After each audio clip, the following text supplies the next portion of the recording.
యేసు రక్తమే జయం పరిచర్య. Praise the Lord. డిసెంబర్ 13వ తేదీ 2024. ఈరోజు దేవుని వాక్యము, నీ మార్గమును యెహోవాకు అప్పగింపుము, నీవు ఆయనను నమ్ముకొనుము, ఆయన నీ కార్యము నెరవేర్చును. కీర్తనలు 37వ కీర్తన 5వ వాక్యము. క్రీస్తునందు ప్రియులారా, మనం ఎంచిన మార్గము మన ఇష్టానుసారంగా కాకుండా దేవుని చిత్తానుసారంగా ఉండాలి. నేనే మార్గము, సత్యము, జీవము అని దేవుని వాక్యం సెలవిస్తుంది. జీవ మార్గమును తెలియజేసిన క్రీస్తును మనం వెంబడించాలి.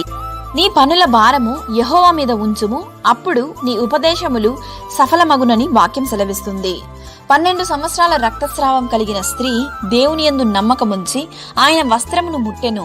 వెనువెంటనే ప్రభావము ఆయన నుండి బయలువెళ్లి ఆమెను స్వస్థపరిచెను. క్రీస్తు చెప్పెను, నీ విశ్వాసమే నిన్ను స్వస్థపరిచెను. మన విశ్వాసం, నమ్మకమే మన జయ జీవితమునకు రహస్యము. ఈరోజు ఈ వాక్యం వింటున్న ప్రియమైన సహోదరి సహోదరులారా, దేవుని యందు నమ్మకముంచండి. దేవుడు మిమ్మల్ని ఆశీర్వదించి దీవించును గాక. ఆమేన్. God bless you.